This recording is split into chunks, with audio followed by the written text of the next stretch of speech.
Hey, welcome back, everybody. This is Game Logic from the Rounding Off Infinity Gaming channel on YouTube, back with another episode of the Enough to Keep Going weekly video games podcast.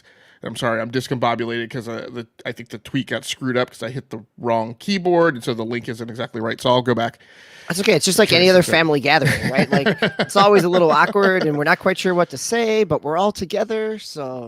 Very true, very true. We are gathered here once again for our annual Gaming Superlative show. We do this every year. We've been doing this for the last 7 years, it turns out. And so this is our celebration of the video games that have come out this year. And since in our philosophy in terms of kind of the conversations we've had about, you know, kind of where we sit within the content creator regime and in and amongst journalists and other YouTube channels and whatnot, our personal philosophy is we don't feel, the term game of the year, the term GotY should mean something, and it should carry with it some level of gravitas, and it should be represented by some statistical aggregation of the amount of games that, a group of people have been pulled together to play. We don't feel we personally meet that threshold. You know, when the media gathers as the jury panel for even something like the TGAs, there's 120 outlets that gather across their staff. They've played, somewhere between 100 and 200 games for the year, and we haven't played anything nearly like that. So we decided very long ago that what would be more appropriate for the five of us was if we did something like the gaming superlatives, and you can kind of think about your high school superlatives, so categories like most likely to succeed, class clown, etc. We came up with 14 categories that are kind of modeled after that. We gather here once a year, kind of as the gaming year has wound down and has pretty much come to a close. We typically kind of wait for the final release of the year, which by my estimates was Avatar, which Ubisoft put out recently. And then we get together, we make picks for each of those categories, and we go through them in round robin fashion with all 5 co-hosts, as many years as we were able to gather them. We are able to gather all 5 co-hosts. We have picked amongst 14 categories. And so without much further ado, let's get started. Like I said, my setup for this with notes and whatnot is a little different than the norm. So starting off with the picks and the discussion, biggest surprise. And in this category, we have game in parentheses. And that was because when we originally came up with this category, what we said was ostensibly this would be a game, but it also could be a surprise moment in a game if you so chose to do so. Now, our rules for these categories are fairly flexible, and even as flexible as they are, some co-hosts will incrementally choose for a given category or 8 or 9 to cheat and operate outside the rules. So we will see who the first culprit is tonight.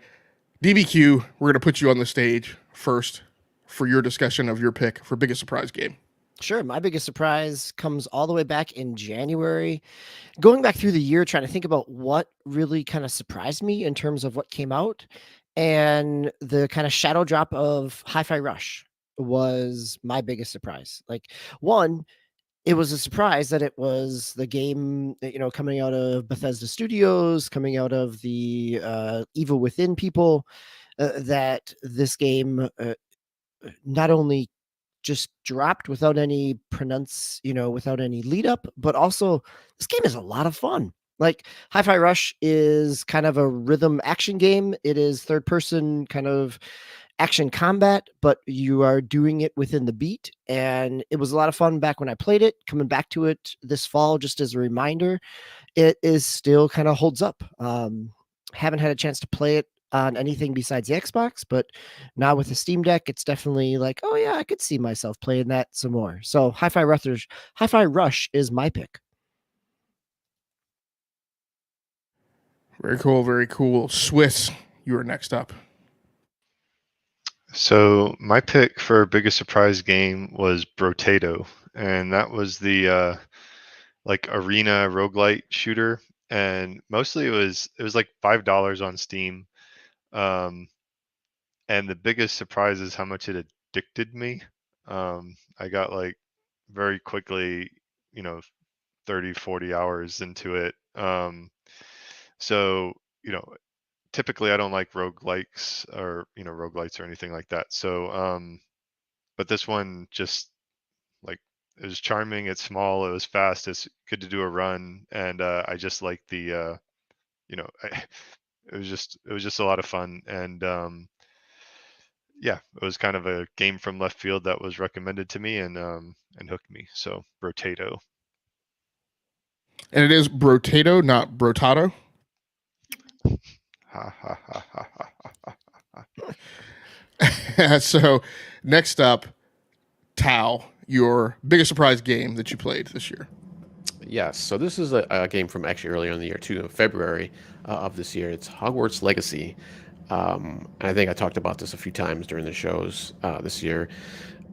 I went in like I wasn't a big, huge Harry Potter fan going in. I've seen like 2 or 3 of the movies, never read any of the books or anything like that, or even the prequels. I just saw like a few videos and like screenshots and stuff, like I usually do, kind of, make my own decision on these games, and it looked cool because I liked the way the magic looked. Once again, the characters are, I think it's like what 200-300 years before the events of the movies and stuff like that. So a brand new set of characters for the most part. I think there's some nods and stuff to later characters, but I finally got my hands on it. I was like, yeah, I'll go ahead and give it a try. And I was really surprised that not only for the story, but the gameplay, the magic, and just how that worked and the combos you can do, and just everything about the game was pretty spot on for me. Big open world, that was another thing that kind of attracted me, because I'm even though I have like way less time nowadays, for some reason open worlds seem to attract me more and more as the years go on. So this was a big open world, and I just I really liked the game, and just I thought it was one of the biggest surprises. Even though I had a lot of surprises this year, Hi-Fi Rush was one of them too. Actually, I thought about, and I kind of wanted to. I didn't want to put like the same game down for everything. I could have for a lot of these. I did a couple, I think like 2 or 3 for that. A lot of these things going on here, but I figured Hogwarts was probably my biggest one. So I do want to do one alibi and loop back, because I apologize. I had to straighten out the live tweet. So just want to loop back really quick. So DBQ, one more time. Why was Hi-Fi Rush a big surprise to you this year? The shadow drop aspect of it was the no lead up in the press cycle. It just was out, and it was a really solid game. Right? Sometimes things just get dropped because nobody wants to touch them, but this was a solid game. Yeah, so this was February, right? Or actually the showcase was January at the Developers Direct. So it's Tango Gameworks, not a studio. First of all, they just put out Ghost Runner, right, last year. So Ghostwire Tokyo. Ghostwire Tokyo, sorry. Yep. You wouldn't have expected a studio of that size to have been working on another game right behind the curtain. Certainly, obviously, wouldn't have expected in this day and age, when you think about Xbox and you kind of think about their marketing, something as much of an ambush, right, as a shadow drop is not something you would expect from them, right? They're kind of the straight jacketed suits, right, of the industry. So that was a surprise. They often want to pronounce what's in the pipeline because they're trying to give you the incentive to stay into the Game Pass infrastructure. Right. And then on top of that, and then for it to be a rhythm combat game, right, of all things. There were a lot of facets of that game that were just kind of, out of a distant planet. And Swiss, because like I said, I may have missed it. The reason why Potato was a surprise to you? Just because it was a little bit more personal for me, is that like it's not the style of game that I typically play, but how addicting I found just like the simple arena shooter. So, and Brotato it's an auto fire kind of like Yeah. Vampire Survivor as well, correct? Exactly. Okay. I think we will hear shades of those tones here later this evening as well. And Talmaster, one more time, Hogwarts Legacy was a surprise to you just because you're not a big, not just because, but because you're not a big Harry Potter fan and you didn't expect to have as much fun in a Harry Potter IP based game as you did in Hogwarts. Correct. Yeah. And just kind of, I got into the story too. Just like I said, even though the characters are, you don't know these characters, there's brand new set of characters. So just pulled me in. So having played the game and having had as much fun as you have had it, has that incentivized you to go back at all and read any more of the books or watch any more of the movies? Not really, to be honest with you. I mean, I might go back and watch the movies at some point, but yeah, I'm not like, clamoring to get back to them or anything like that. Okay, so the number 4 slot in this rundown is reserved for myself, yours truly. My biggest surprise game of the year was Starfield, and the reason it is a surprise, or was a surprise to me, is I, like most games, I expected my consumption of this game, where I landed on this game, to be a very simple, either I would like it or I didn't. I did not expect to agonize as much over this game as I did. I did not expect this game to appear to me to be such a split personality game. I did not expect to both love aspects of this game and equally hate other aspects of this game. And kind of, in one of the most, signifying ways in which my feelings on it are so split, that wrapped around a tangible, objective, display is, as we went through the whole thing of, people feeling like this game got snubbed and not being picked for the TGAs and yada, yada, yada. I was like, no, this game shouldn't have been nominated for Game of the Year.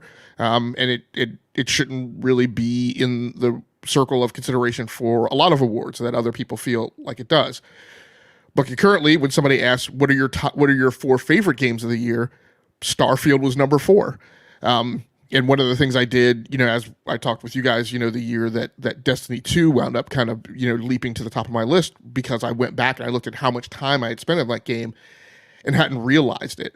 And as we were going into this, and as people, this other person asked me the question of what are your 4 favorite games, one of the things I had to reconcile, I was like, oh, wait, I played a crap ton of time in Starfield. And I was like, I can't ignore that. Like that's an objective, right, statement of,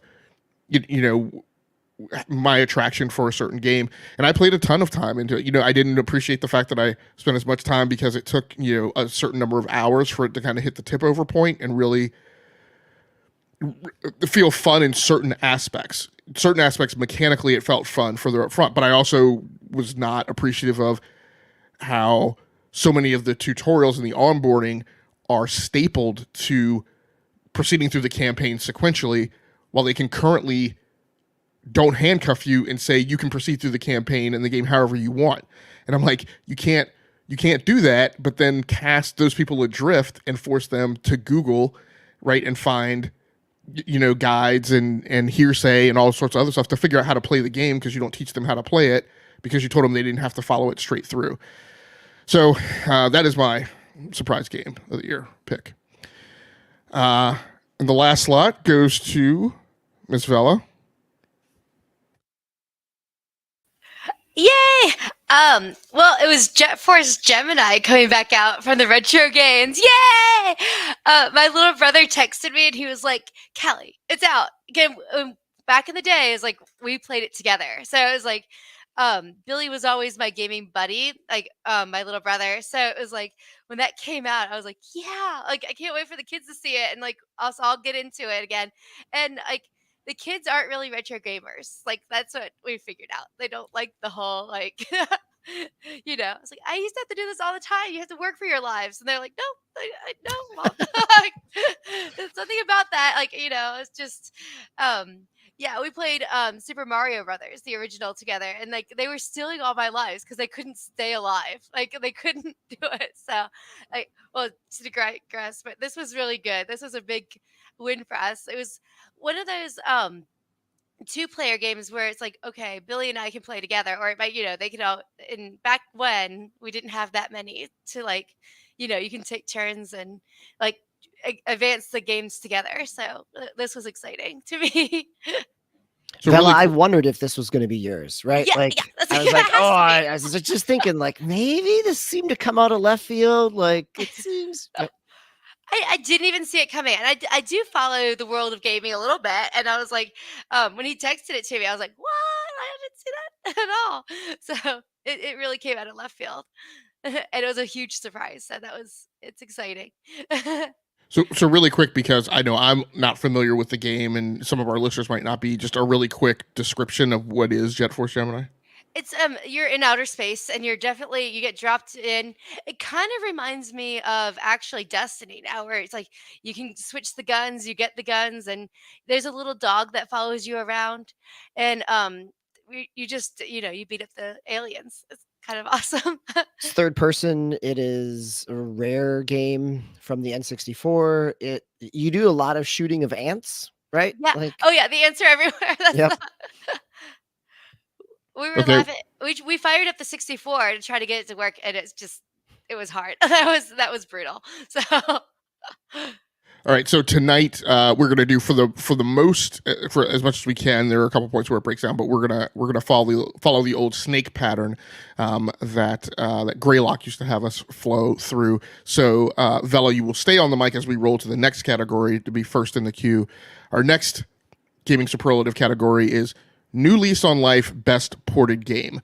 Now, this category was one I think we kludged a couple of categories together, but it was the main turning point in this was when we kind of made the official decision, I think around 2017 or so, that games as a service or continuing games could within our gentlemen and ladies agreement kind of be selected as a pick. We used to be not insistent, but there used to be kind of a creed that most of these games were supposed to be games that had released this year.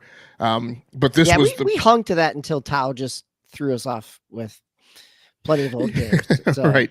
But with this game in particular, with the release of Destiny 2, or at least I think the second year of Destiny 2, we kind of said, hey, a lot of us seem to be playing these games that are sticking around, and people are sticking with for beyond a year, because they release expansions and DLC, and they have the whole battle pass thing, and so we this, like I said, I think this was a different category, and then we kind of kludged the two together. So in cases of people's picks, these can either be basically games as a service that have continued on for a number of years in that format, or it's a game that you have nostalgia for or released on another platform, but then was basically remastered or remade to appear on another platform. And so Vela, you have the first pick in this category. I went for Kirby's Return to Dreamland Deluxe because my 4-year-old's been playing it a lot, but she only wants to play the happy levels. So I end up playing the scary levels for her. So it's like oh mom, scary, and then she'll chuck it to me. So I'm like, okay, I'll get you through it. Like that's kind of thing. So it's kind of one of her first games playing. So I think that's kind of cute. I liked it, and Kirby's always like you can't get much better than Kirby. So now is this a game on Nintendo Switch Online in the expansion pack? No, this was a new release. Yeah, it was a remaster of a Wii game, a late Wii game that came out on Switch this year. Okay, very cool, very cool. So next up to the plate is again myself.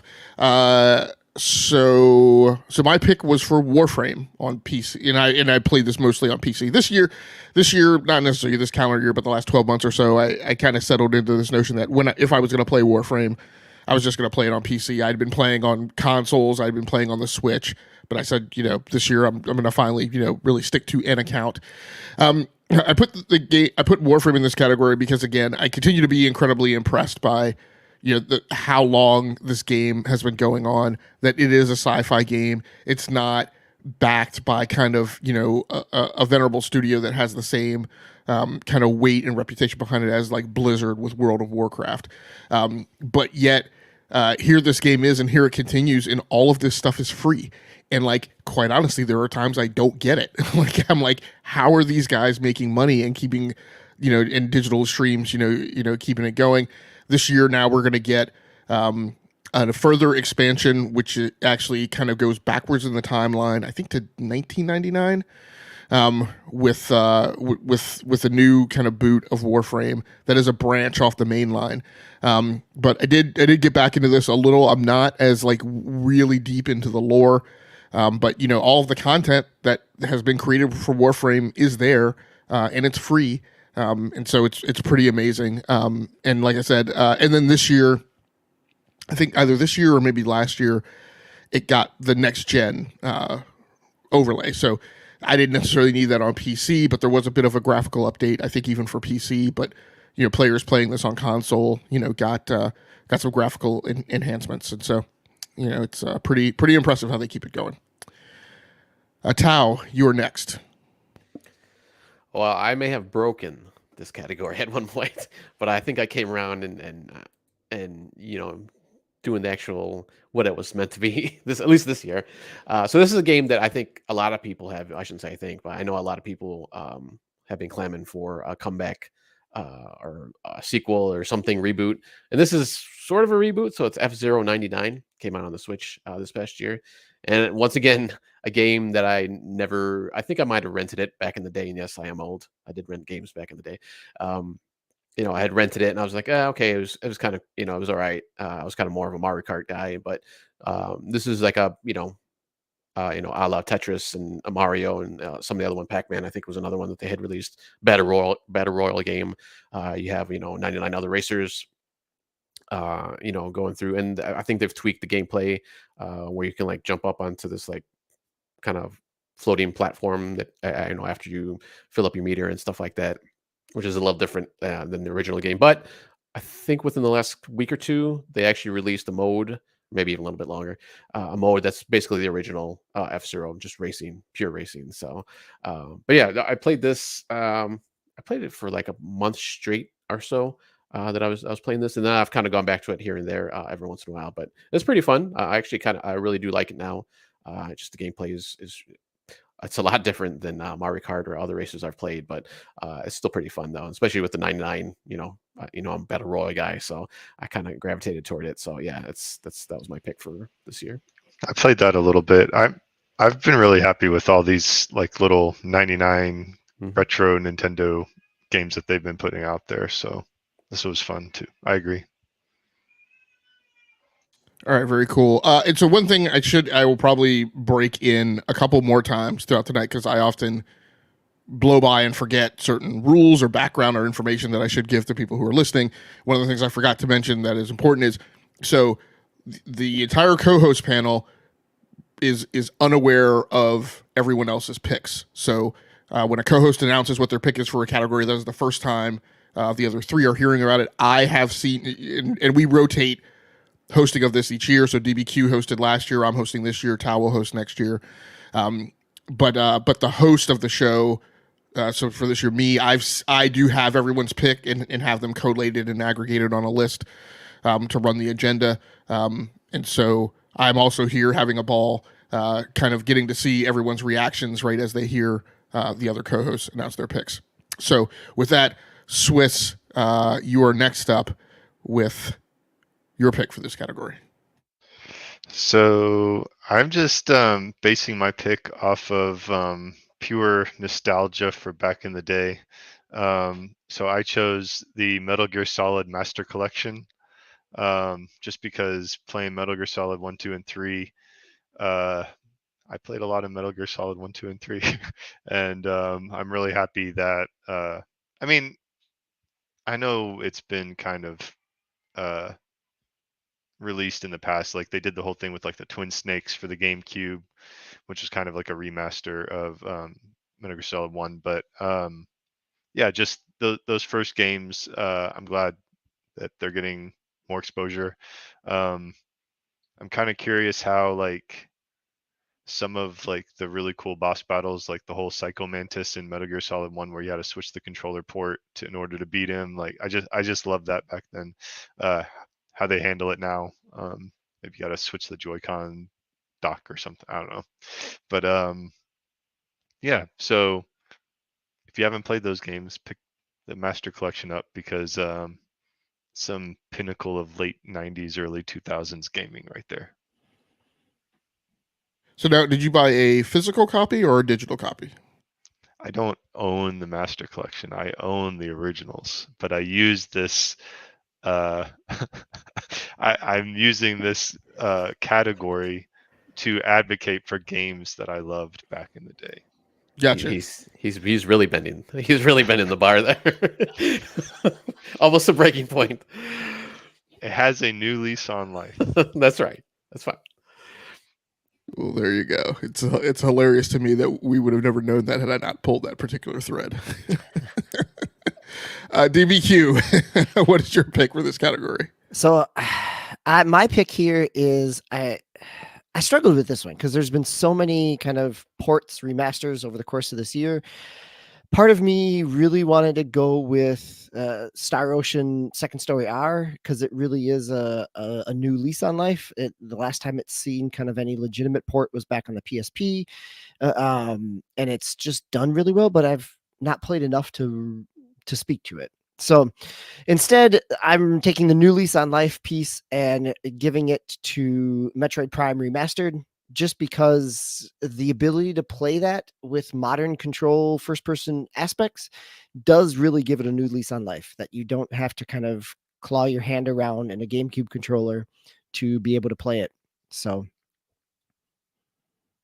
yeah, so an interesting result in this category. So I was the only one who picked a game as a service, which I think is a little statistically different than past history. Also interesting that no one picked what the media's pick would have probably have been, and what a running fan favorite is. So no one picked the Resident Evil 4 remake.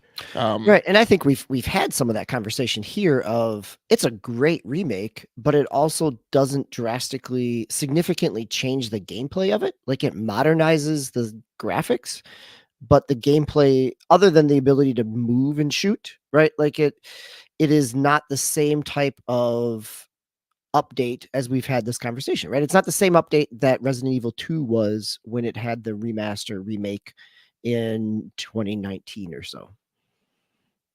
Yeah, and Metro Prime Remastered probably would have been a strong contender for me, but it was, just by happenstance, it was a game that I picked up very early in the year when it released, but did not get a chance to get around to playing it until over the Thanksgiving holiday. And just hadn't been through it. But I mean, I love, what I've seen so far. That was like, I considered that as well for this category, under the same like rubric of I haven't played the port, but I played the original way back when, and I'm really happy that the port exists. But I'm glad you picked what you did, just to kind of, as for people who are, I mean, one of the hopes that we've always talked about with us doing this show in this format is that it does the same thing for listeners that this show does for us, as well as the TGAs do. Like for me, I mean, we talked a few weeks ago as we were kind of heading into this point in the timeline, is one of the things the TGAs does. I see the nominees go up and I go, oh crap, I didn't play that game and I didn't play this game, or oh, I actually bought that game, but it's been sitting in my backlog. I need to dust it off and get around to playing it, before we do our own show, or I go out and buy extra games in the month of November. So I'm hoping people hear this show and hear the picks in this category and go, oh wow, yeah, maybe I should go check that out. So I'm glad that they got to hear recommendations for both Metal Gear Solid Master Collection as well as Metroid Prime Remastered. Moving on to the next category, the most disappointing game experience. So we do have a number of categories, maybe a few that are, ones that we kind of have to hit the dregs of the year in gaming, and this is one of them. Swiss, you get to start us off with this category. Found my list here. Oh yeah, okay.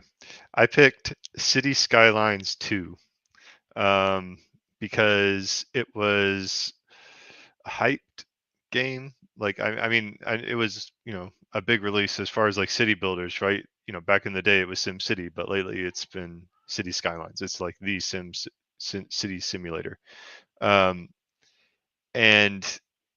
it came out, and I have City Skylines 1 in Steam, and so I'm keeping an eye on 2, and then I just heard about all the performance issues with it, and it kind of didn't roll out cleanly, and then there was some like argument as people were trying to, the modding community and like the gaming community at large was trying to kind of figure out, okay, is there a way we can help optimize it or something and get it going, and making accusations, and then you had the developers kind of go back and be like, well, no, that's not exactly why. It's just, it didn't, for something that was that hyped and that people were that excited about, for it to come out and like perform poorly on like the top of the line gaming hardware.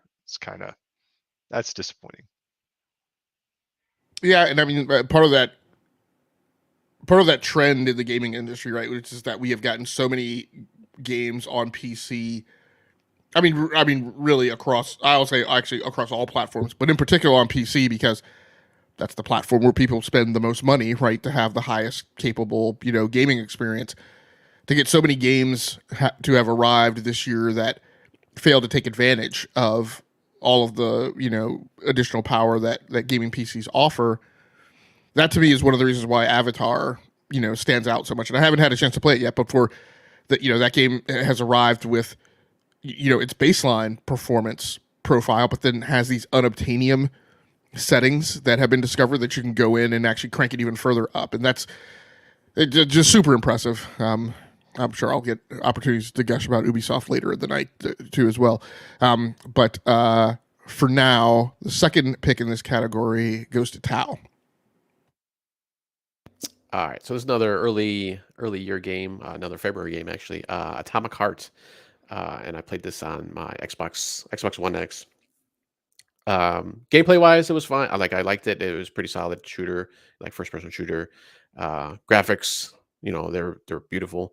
They look great. The kind of the world itself looked really nice, because it's kind of a scene where you're kind of flying around, like kind of the first city you start into, and everything looked beautiful and great. A little bit remind me of Bioshockish kind of a feel, but the dialogue and just your character you play is just like like I think I said, it was something even worse than Duke Nukem back in the day. Just very childish, and it was like a 13-year-old wrote the dialogue, and just some of the stuff that happens in the game with like they look like vending machines, but they're like these boxes you can go to like upgrade your stuff and stuff like that. So, and that just kind of killed it for me. It's just like, that's just so cringy. It's like I just couldn't play it, and I was thinking of going back to it, but I was like, you know what, I just never did, throughout the year. So I was just like, it was just kind of a one and done. And thankfully, that one came out on Game Pass, so I didn't spend any money on that one. So, but yeah, Atomic Heart's my pick for that one. Yeah, I feel very similar that so much of the dialogue is cringy. It just takes it like it's, the first time out of the gate with it, it's okay, but then they just keep like riding the same donkey, right? Yeah. Just with the same bit over and over and over again. I'm like, come on. Now I don't feel as bad about it that I feel like prevented from going back to try it, but it is way deep in the backlog as far as priorities go. But yeah, I can definitely see how that was a disappointing experience. DBQ, I think your pick has more to do with your disappointment in the commerciality of this delivery, but it'll be interesting to hear your reasons for. Yeah, I think that's probably true. So I think it's a little bit because the gameplay experience was enjoyable, but also incredibly limited. and has not had any type of cycle back through or advancement since that initial season. So my pick here is the story campaign for Overwatch 2.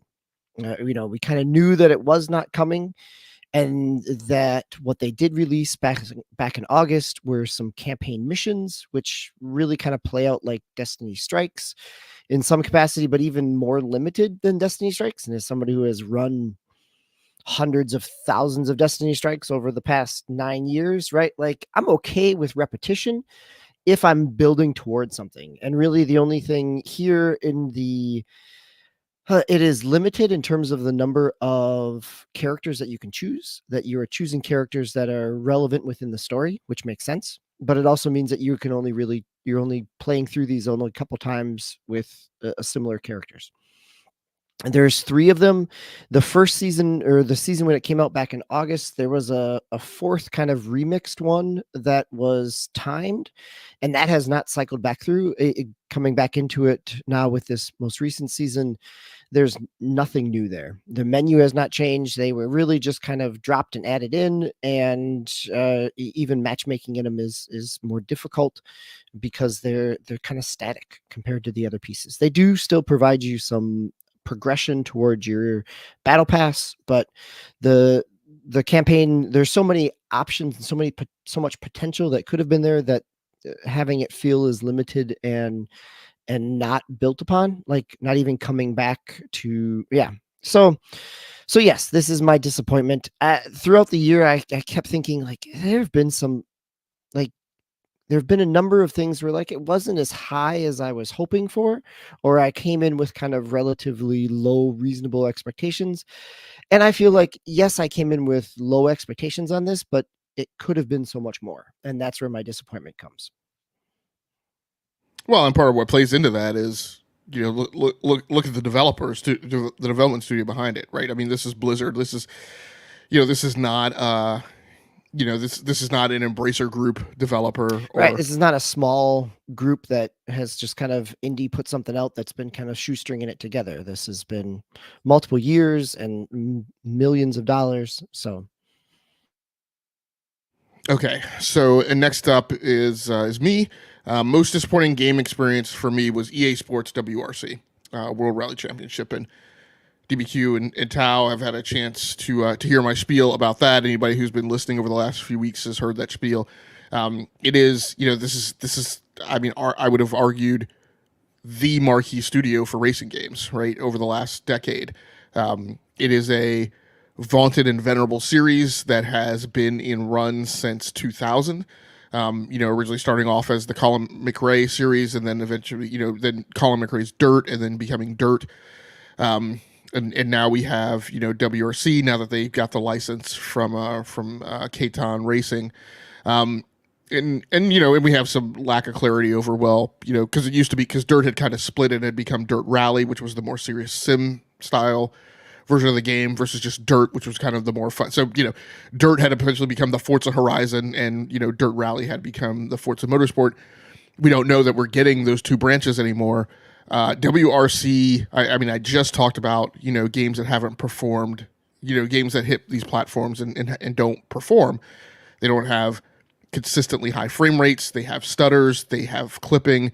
They have, EA Sports WRC, like has jerky frame rates, like in the menu screen, like because it's drawing the 3D car, like it's just, again, for,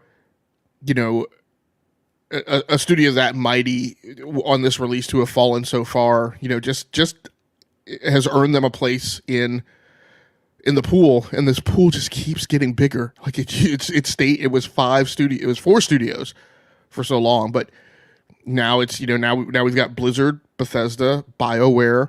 I think CD Projekt Red, you might argue, has kind of started to crawl out of that group.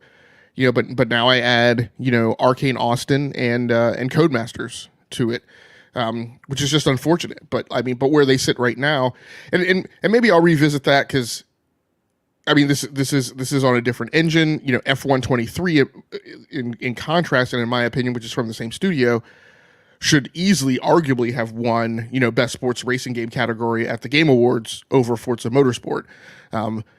don't really understand how it's even humanly possible for a person to have played both of those games and to walk away feeling Forza Motorsport was the better game.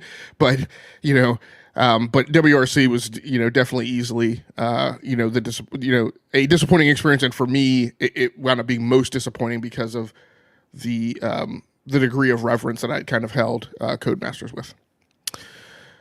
Vela, you will round us out with your pick.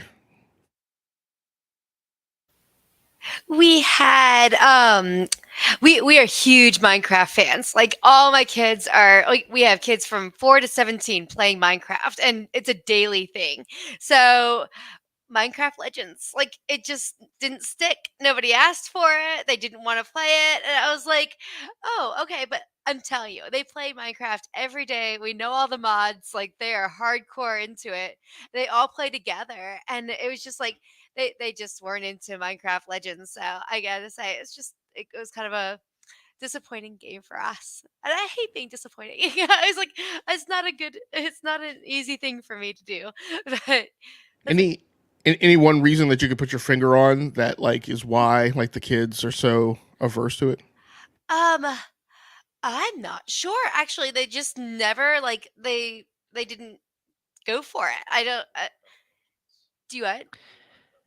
Oh, they did Minecraft Dungeons. Yeah, they love Minecraft Dungeons. It just this one didn't appeal to them. I guess I haven't heard anything. I was like, oh, I was waiting for the big, yeah, let's play the game, and it just never came. So, Right, and Legends is kind of the real-time strategy aspect of Minecraft, and it is for people that have grown up on the building aspect of Minecraft, right? There's not really the same level of exploration or creativity that comes from Minecraft Legends. and that might have been it. And so does Minecraft Dungeons have a degree of freedom, of creative freedom to it? Do you do like building and stuff in Dungeons, or is it I thought Dungeons was also like a linear, like third person, like action adventure.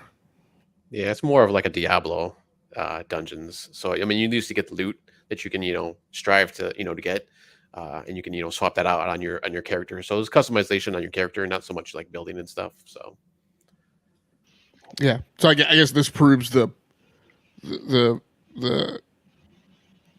don't know what's the word I want to use, but the fact that Minecraft, as great as it is not a game that could just be kind of contorted and suited to like every genre and every game type. And I know that my kids like with dungeons, they like slaying mobs, which I guess you could say that's in Legends, but like with dungeons, just being able to like explore and get the loot was still attractive. So gotcha.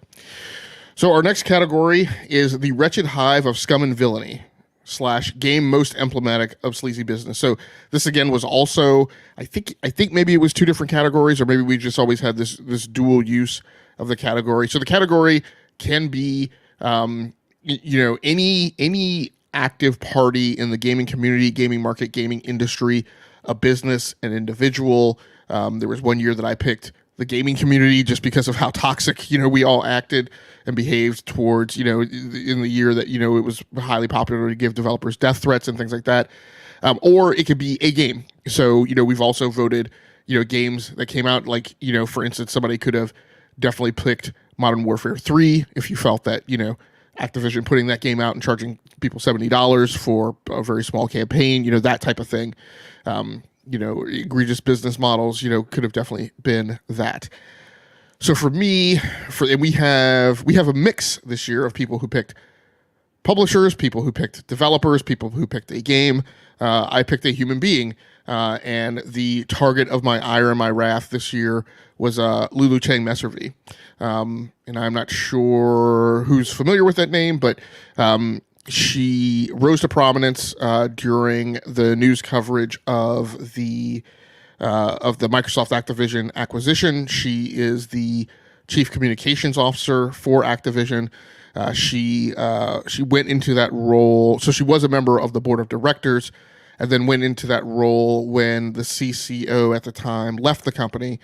So she took over, and her track record and why she lands kind of in my bullseye for this is her first thing was, while all of the like sexual harassment, racial discrimination, all that stuff was going on, her bumper sticker statement as she went into the CCO role was that it was her hope to convey to the employees that Activision leadership was just misunderstood. I was like, that's really tone deaf, but you go ahead. The next drum beat was she was accused, and then there have been screen captures and stuff corroborating it, of being in a corporate employee-wide read-only Slack, and so the employees are not allowed to put rebuttals or anything in this channel. I'm trying to convince people why it was not a good idea to unionize. That, folks, as I think our legal correspondent Talmaster would confirm, is a textbook example of what is termed union busting. And then and denied it and back scrambled and yada yada yada. And then as the hearings went on and the acquisition went up, she was just known for being, in my opinion, a very kind of caustic, very condescending individual. Often went after reporters and things, like covering the acquisition and the hearings, in ways that were very just very passive aggressive and very disingenuous. So, and then again, somebody who was making the statements that she was making, and then I was looking back at her track record and saying, this is a person who was union busting, and now you guys are saying like she's the champion of the acquisition. So she's the one who gets my red badge of courage, scarlet letter, I should say, for this year. Vela, who is not the only one amongst the co-hosts who had this problem for other categories, had no entry in this category. Oh, wait, she has an alibi. I do now. And Swiss reminded me of it today. So it's hard for me to be negative. I don't like to do it. But we've been fighting a battle for 3 weeks. 3 weeks. We ordered all of our games from GameStop for Christmas and for gifts and everything. We were so excited. The package came, and we got the cartridge came, but not the games. They took the games out. And so it came in the mail, and we are like, now what do we do? How do we fight this battle? And so I called, and they were like, we'll give you a refund. Sweet. Like, give us 3 days. So 3 days went by, no refund. Shish kebabs. So we did it again. I was like, okay. She said, okay, we're fighting with the FedEx. I was like, okay, fight with FedEx. That's fine. When do I get the refund? And they're like, by this Thursday, you should have a refund. And then Friday rolls around, and we don't have the refund. And I'm like, GameStop, I want to keep you alive. Like I love that, I can go in there and we can brick and mortar kind of thing. And the customer service is not there. And I will say, I will do everything if I get the refund. Like I will go back on this, and they will no longer be the sleazy business. But as of right now, I don't have it, and I feel badly. I do. I get this. I don't know, Vela. I think anybody that works at GameStop that has been pushed to, push, whether it's the extended warranties or the increased price of GameStop Pro that has decreased the amount of, coupons that you get and the way that you can use those over the course of this year, right? If you were a Pro member, you used to get a $5 coupon every month. That's been changed. Your $5 coupon used to be able to be used on digital currency. That's been changed. So there's plenty of other reasons to throw them into this bundle. Yeah, you guys aren't the only ones who have like run afoul of them. Like I saw, because I bought the Starfield Constellation Edition. I was kind of watching people's reactions and going through that pipeline, and many people just had their orders their orders were confirmed right in the lead up to the launch window, but then like a week before the launch window and sliding into like the time when like the Amazon pre-orders were shipping, people were just suddenly getting notifications that their pre-orders had been canceled, and they weren't getting the Constellation Edition. So yeah, GameStop has definitely kind of stuck their foot in it this year. I was actually when you were going through your Minecraft Legends story as you started, I was thinking, and I guess I probably got confused over past years because I know there was the time period that you guys went through I think Swiss, where you like there was a big problem like merging accounts or something like that, and you were having a problem with licenses with Minecraft. I thought that's what you guys were you were about to talk about, but yeah. Yeah, Swiss definitely had a problem with that. He was banging his head for a week. I tried to get everybody logged on, and oh yeah, I remember that. That was a catastrophe as well. So No so games. DBQ, your pick in this category? My pick. We knew it was coming. Years in the making. You can't buy up every publisher and developer you can find without any actual product. The Embracer Group is my pick.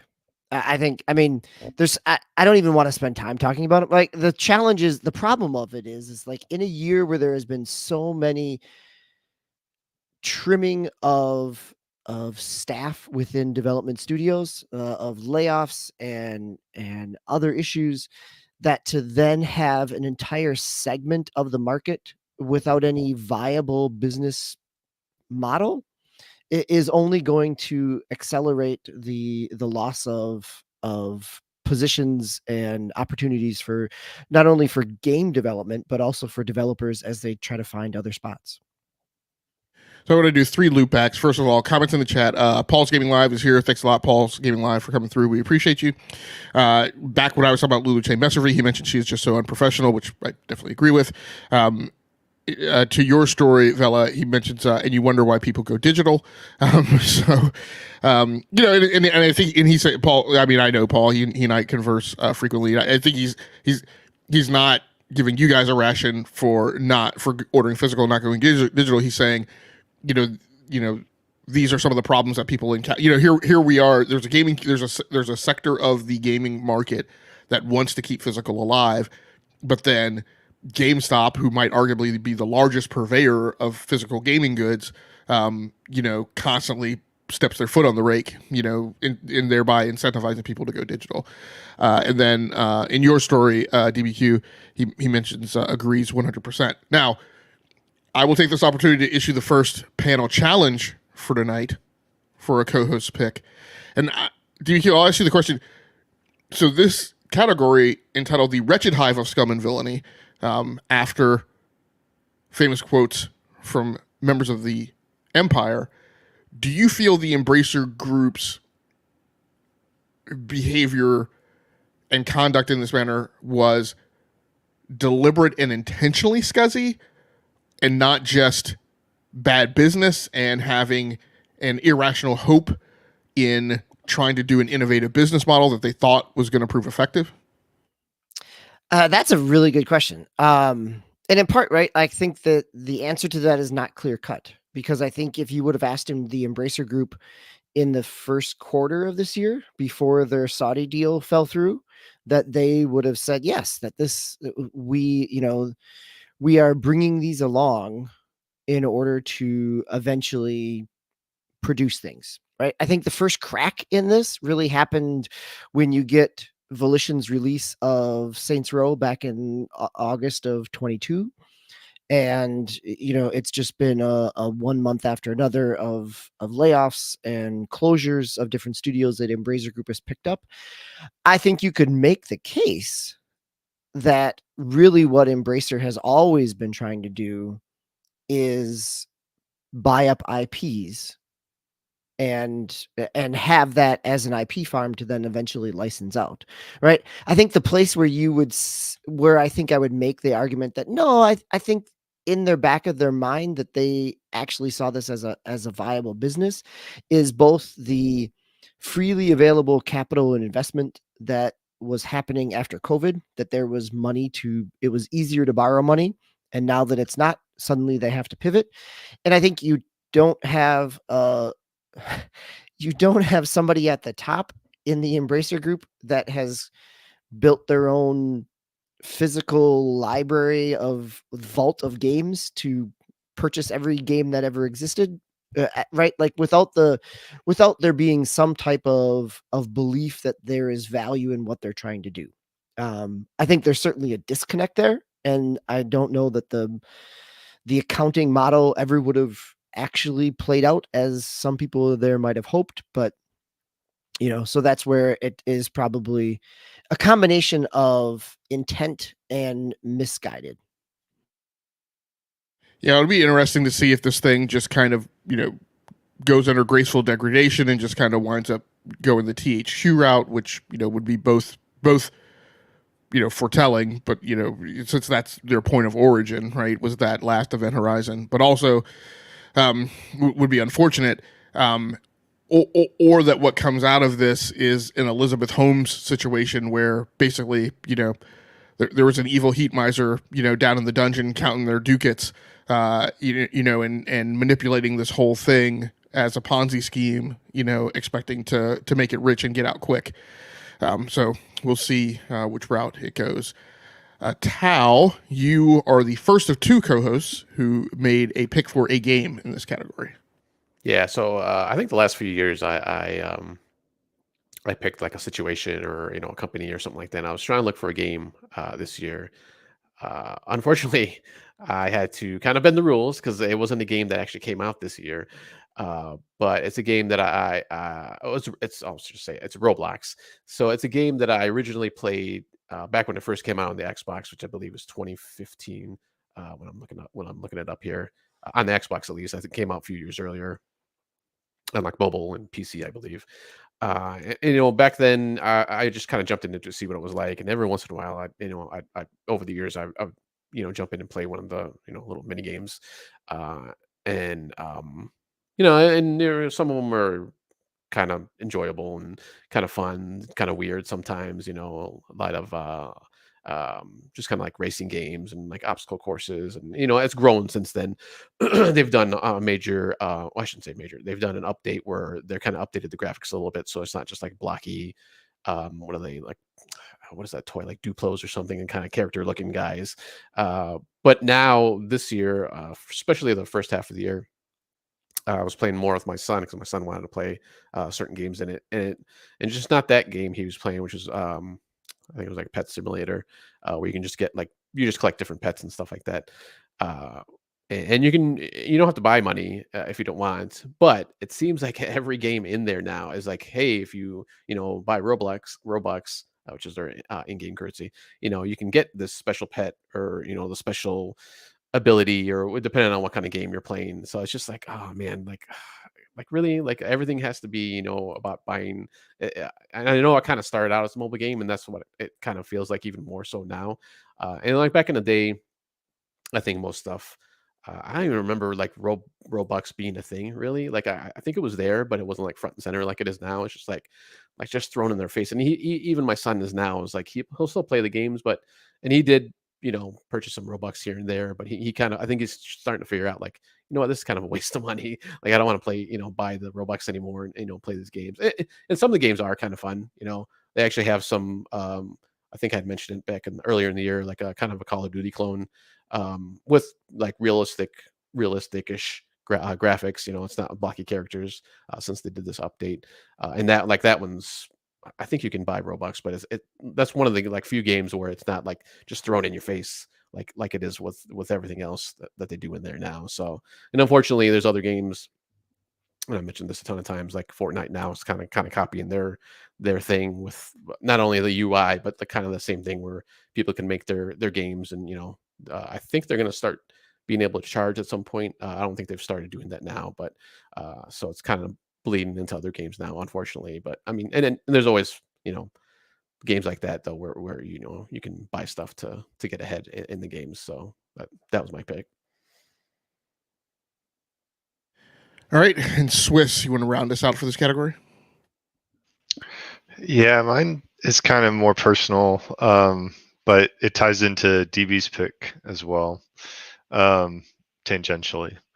So I picked Destiny 2 and Bungie, and mostly because there was a time when Vela and I and DB and Game Logic, like we were on all the time, like it was a nightly thing, and it kind of just went away. So the game and like has been kind of going downhill, I think, in my opinion. But it was that's not really why I picked it. So it contributes. So it's been going downhill, and then you have like just little stories. So this is kind of like a build up, and then I was like, okay, I'll go with that one. You had like the $15 for like really lame like gun, I think, I forget what, and a few skins or something.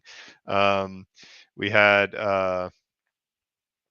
and then where it kind of ties, so and I've been hearing like there's been a ton of poor morale from the developers like on the site. So like I mean, admittedly, I'm talking like Discord and Reddit sourcing here, but still, um, you know, in the company, it's not good. I've heard like the developers want to go one direction, and then management's not letting them go in that direction, and you know that then you hear about that story with the stupid DLC or the you know the purchase.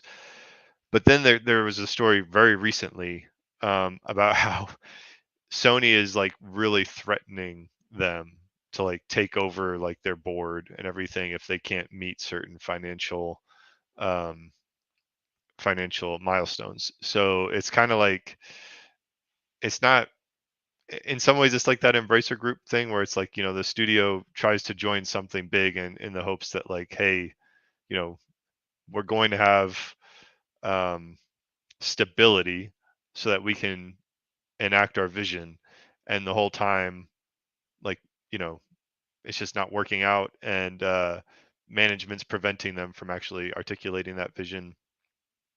And so it's yeah, I mean I think it's more like on the Bungie side, and Sony's like, you know, we want to get our investment in there, but it's just, I think on the whole, like it just looks very corporate, like like disappointing um situation. It you know, gaming should be fun, and it should, you know, we should be excited about like the creativity of the developers and the technical achievements and like just like the mechanics that they have, and it's just like it just feels mired right now, like the whole studio and that game in particular.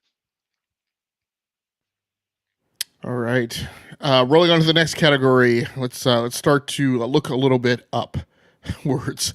After that sounded like it all brought our spirit and morale low. Dev or publisher with the best attitude in the face of adversity. So this would ostensibly be us talking about studios who kind of had the exact opposite experience from a lot of the studios, publishers, and people that we talked about in the last quarter category. Tao, you will lead us off for this award. Yeah, so for this one, I picked CD Projekt Red. I think, you know, Cyberpunk came out in 2020 to a rough start, to say the least. And you know, over the years, they you know, they've been updating it, and people kind of been like, yeah, it's not too bad. And you know, up until even before the big 2.0, people were kind of starting to, I think the tide was starting to turn for them. But then they released the 2.0 update, and I forgot the DLC name now. Um, Liberty, something else, Liberty. I can't remember right now off the top of my head.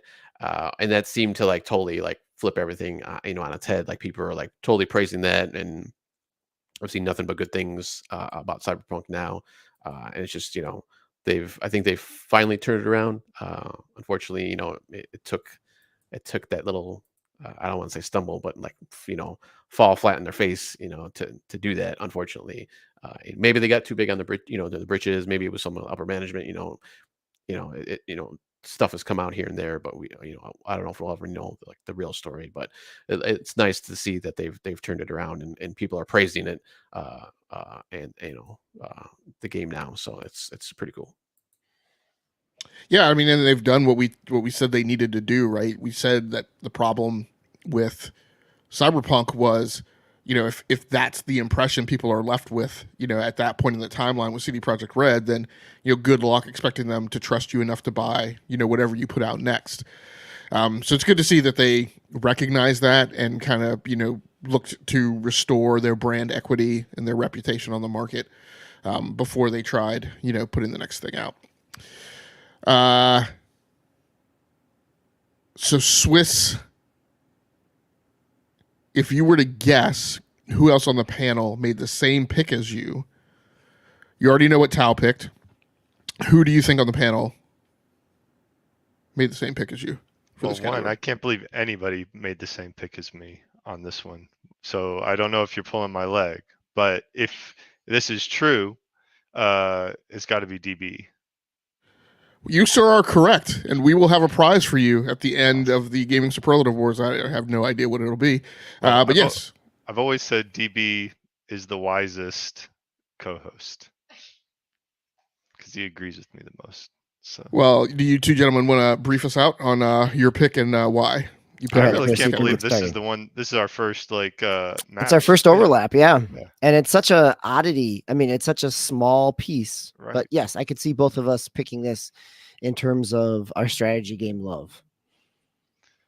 We chose Harebrained Schemes. So they you want to? I don't know if you want to do that.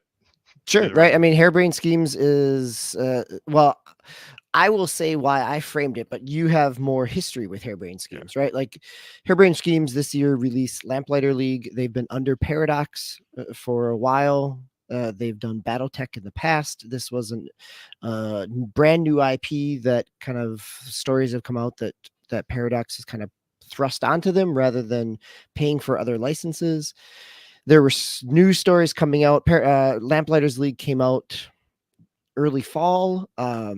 New stories were coming out even before release that they had their studio size was cut. The staff at the studio was cut since then. A month after release, they were let go from Paradox, or Paradox was no longer. They were. I don't know what the technical legal term, but they were no longer part of Paradox. And even in the midst of all this, a few days ago, they released another character and some additional things to that kind of strategy game. So Swiss, that's the overview. But how did you end up with it? Well, like you said, I loved BattleTech, which was their in the BattleTech universe, their strategy game back from like 2018, I think. I probably have gotten it into like multiple superlative award shows just by different aspects over the years because I just had so much fun with it. So they've been kind of a studio that I kept my eyes on and I've enjoyed. But yeah, like when they announced the Lamplighters League, I don't remember what like direct or something we would have seen for that. It was an interesting thing. It's like that 1930s like adventure kind of like it could have been fun. So that was on my radar, and then like you said, they apparently they were kind of Paradox kind of started paring down even before like several months before the game released, so they couldn't like finish the last bit of polish the way they wanted. And but coming out of that, they've been very proactive about we will continue, we're going to keep doing our thing. And like you said, they're still, I think officially it separates January 1 or something like that, so technically maybe they're still under contract to produce some stuff, but they're still working at it. And I'm looking forward to see what they do next. They've obviously they've announced like it's not going to be BattleTech and it's not going to be Shadowrun, I think is what they did back in the day. But because of IP licensing things. But yeah, I'm hoping that the studio survives. So Okay, next pick up in this category is myself. My pick for this category, dev or publisher with the best attitude in the face of adversity, was Naughty Dog for their responsiveness to The Last of Us remake on PC, which came out to horrible acceptance by the Steam gaming community. And what I was most impressed by is, Naughty Dog, in a year that I kind of watched and monitored and kind of took metric stock of how do teams that put out bad releases, how do they respond, and looking at that as an indicator of business performance, and looking at the responsiveness of Arcane Austin and Xbox to Redfall, looking at the responsiveness of Respawn and EA to Jedi Survivor, those games are games that released and were not really, to me, up to the point of what should have been acceptable at launch for a period of 6 months, with very small number, like single-digit numbers of patches to address the problem. By contrast, you look at Naughty Dog's responsiveness to Tilu, which was made by, I can't remember what the name of the porting studio is, but was outsourced to a different studio. Landed, in not good shape. Naughty Dog immediately stepped in and took over and reasserted control over that port. Released a number of patches in the double digits, and by midsummer or so, maybe early summer, that game was up to a positive level of acceptance by the Steam gaming community. So, very impressed by them, immediately digging in and sorting out and like going back into protection mode over their IP. Vela, as far as I know, I think you had no entry in this, but did you have an alibi? I don't know if I follow publishers that much. That's what the whole problem was. Swiss is way more into that kind of stuff than I am. It just I'm more into the games, I guess, and then the following the background. But maybe this year I can start getting more into it. No worries at all. Paul's Gaming Live mentions he thinks it was Iron Galaxies who was behind that port, but I'm not sure.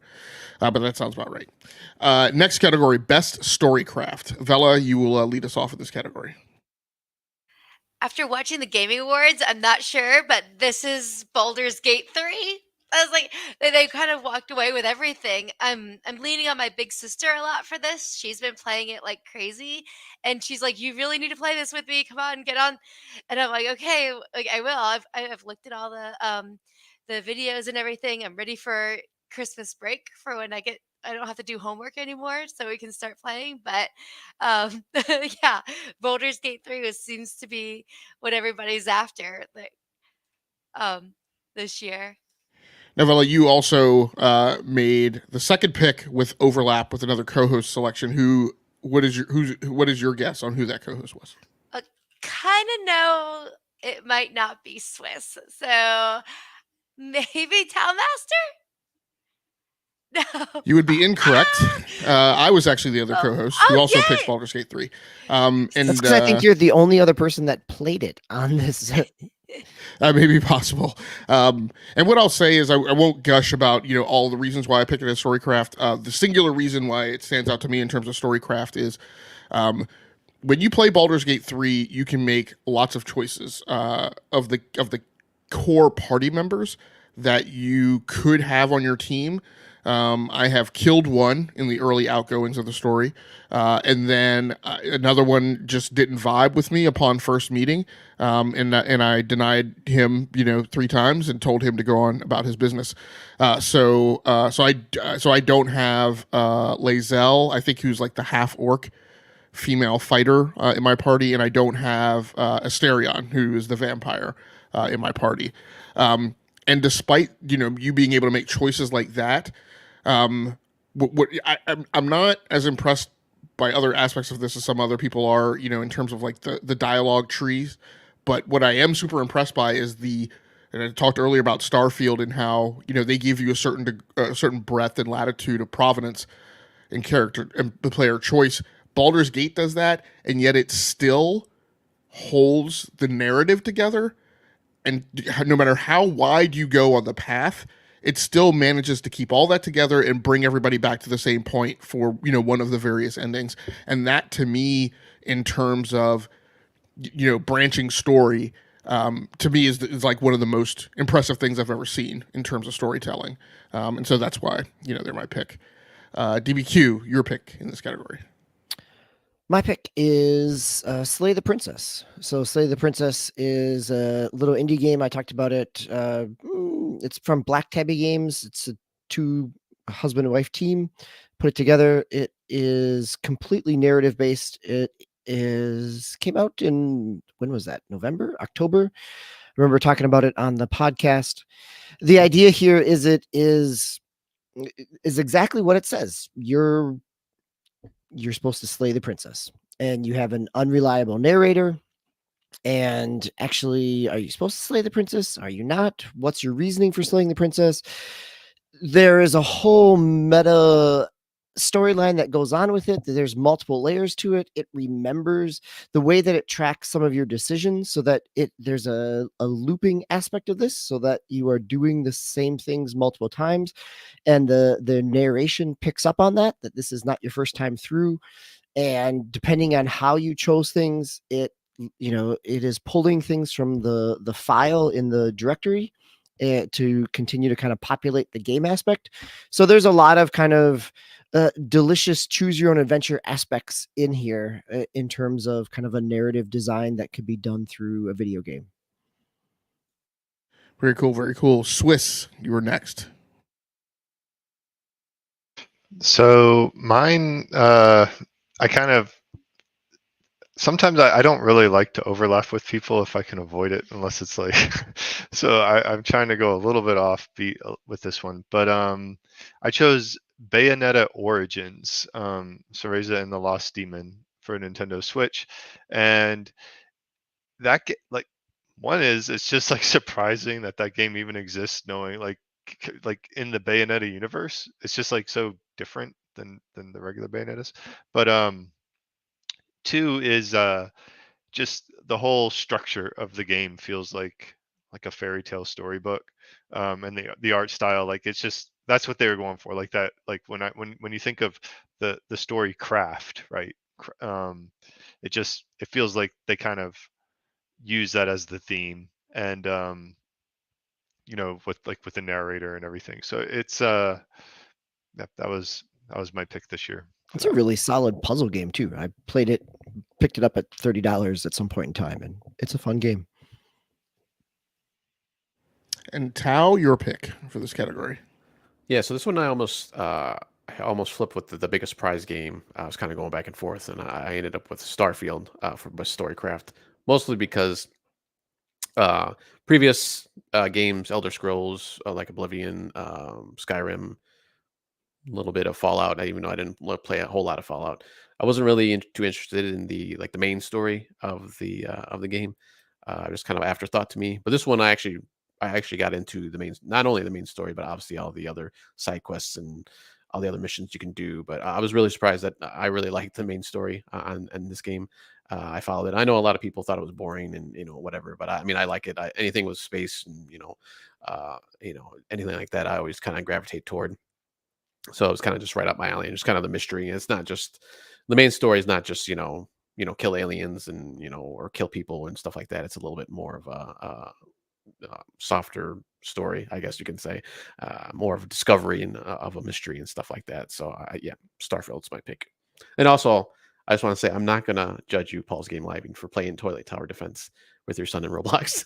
I still play Roblox myself. I just I had my issues with the constant Robux, buy this and that. So okay. Next category, best comic relief character in a game. Now, the history behind this category is it is character is in parentheses. It originally started off as a category that was oriented around you picking kind of the funniest game. But that kind of ran out after like the first couple of years. There just wasn't necessarily a humorous game or kind of, I think when this initially started, there was some game that was like really kind of tongue in cheek humor throughout. So Paul's Gaming Live mentions he loves these categories. Thanks a lot, Paul. It has been a work 7 years in the making. The early years, some of these categories were a little rough, but we've honed it to a finely tuned weapon. Yeah. So we opened up this category to include, what we hoped would be an instance where you just kind of typically lots of games have like that one comic relief character who kind of brings levity to many situations. So DBQ, your pick in this category. So my pick is I almost went with Slay the Princess again because I enjoyed it. There's some dark humor there, but The place I chuckled at, smiled at the most is WrestleQuest. So this is the indie kind of Paper Mario gameplay like, but it's set in kind of a tongue-in-cheek toy wrestling world. And so, as if you have any wrestling history in you and awareness, there's a lot of kind of satire that goes on throughout the game. So that's my pick.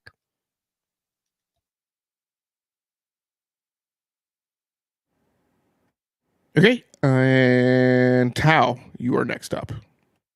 Yeah, so I don't think there's last few years that have gone by that I have not had a Fortnite in one of these categories. So this is the night for that, or this is the one for that one. So specifically, Peely from Fortnite, he's kind of he's the big comic relief, like when they do like the events and trailers and stuff. But I think it basically just comes down to he's a humanoid banana. So what's more funny than that? So that was my pick, Peely. Very cool. Next up is Swiss. So my son picked up Have a Nice Death on the Nintendo Switch, and I just kind of thought the whole shtick was pretty humorous with like it's like The Office, but like death in the underworld, and you have to fight like your office mates or whatever. So I went with I guess nominally the character, we could just like go with death, but just like the whole game. So Okay, and Vela, you are next. This is actually funny because my daughter was she has a baby cart, stroller, and she had Bowser in her baby stroller this morning. And I was like, yeah, he's the greatest comic relief guy. So it's Bowser with Super Mario RPG because my 2-year-old doesn't fear him, and we watched the trailer with him crying to Mario about how he wanted to join the team. So Bowser, he's great. And I originally had no pick for this category, but just as we started talking, I remembered that I played Shadow Warrior 3 Definitive Edition this year. I think that's what it's called. Yeah, I can't remember exactly if it's called Definitive Edition or not. And I then remembered that, my pick for this category would actually be Lo Wang and Hoji. Kind of in combination. I think they kind of share. And really, it's really the entire cast of Shadow Warrior 3. Shadow Warrior 3, there's certain sections that get right there on the edge of going the Atomic Heart route, but they pull back from that just as they're getting to that point. And they really keep the humor up, in my opinion, part of the way through. Yes, it's kind of sophomoric humor and not very, witty. But there are some things that get said in the game that are really hilarious. And then when you combine that, like what's really funny to me in a game is quite honestly when you are kicking butt and you pull off some, combat move that is really hilarious kind of in its results. And you get a lot of that in Shadow Warrior 3. So the combination of those characters and some of their one-liners, along with the action, kind of fills that niche for me. I'm going to go a little bit past our previously advertised hard stop to get this last category in before we close down and move to part 2 for tomorrow night. Most likely for a family game night. And I will hold the reins on the rudder to start this category off. For me, it would be Legend of Zelda: Tears of the Kingdom. Now, again, over the last 7 years, my kids, I'm struggling to define it. In years past, I would have said they're not really gamers, and then they're not really of gaming age yet. But they are. They're just really way different from me generationally. But my oldest daughter asked for me to pick this game up. And it was a little questionable because I knew she wouldn't stick with it for that long. But I was like, and I didn't want to play it. Like I just didn't put enough time in Breath of the Wild, and I knew that I wasn't going to stick with Tears of the Kingdom. But I was like, all right, fine. It'll just be a backlog buy, and I'll let her kind of check it out, and then eventually I'll get around to playing it. And so generally, I just pick something that is kind of palatable enough that I wouldn't mind, my kids watching me play it or whatever. In the past, I can't remember. I was about to say something that I picked in the past, but now I forget. But that's generally, what I kind of wind up picking. So for me, the nearest thing to that this year would have been Tears of the Kingdom. Vela, you're next up for this pick. WarioWare, the WarioWare Move It. We've been really loving that. Like we can get the whole family, and we have a large family together in our living room, and we've even gotten to be like the mini games. Like every mini game, somebody has to pass the Joy Cons on, so like the whole family can like, okay, Michael, you do that, like, and then it switches to Ella, and then you never really know who's gonna get the Joy Cons next to like go in that circle, and like the games just move super quick, so everybody can get like, and even if like it's well balanced. So if like the 2-year-old's got the Joy-Con, Greg can, sorry, Swiss can kind of grab it and like lead her on to win, so she can still win. Like it's still, and she's just bouncing up like, yeah, I got it. So we've been WarioWare. I think these mini games are actually coming around to something where it's like it's kind of awesome. Like there's no wait time. Like you just everything happens quickly and it's fun. It's So I should ask before we go on, because Swiss is next. Are there any consequences if Swiss comes up with a different answer than you for this category? I hope not. I didn't share any of my picks, and I think I just Bella's gonna regret like my pick though. She's gonna be jealous of my pick. He doesn't tell me anything. He looks at my picks, but I don't get to see. I did not see his picks beforehand. Okay, Swiss. So apparently the kids will be playing one game if Vela's in charge of family game night, but a different game if you're in charge of family game night. So what is your pick? Bluey the video game, and you called it though. I think Game Logic. We talked about this game a couple of weeks ago on an episode somehow. I don't remember how it came up. You had just ordered it and you were quiet to make sure that nobody in the other room could hear you talking about it. Yes, that's it. Yeah, I expect this to be it may not have the longevity of WarioWare or some of the other games that are certainly not Minecraft, but it will definitely be played as a group in the Swiss household. So just because it's Bluey and it's not terrible. I can't believe I didn't pick Bluey and any of my list. I was like, oh no, like that's a game I didn't. Darn it, he stuck it in. Like that's.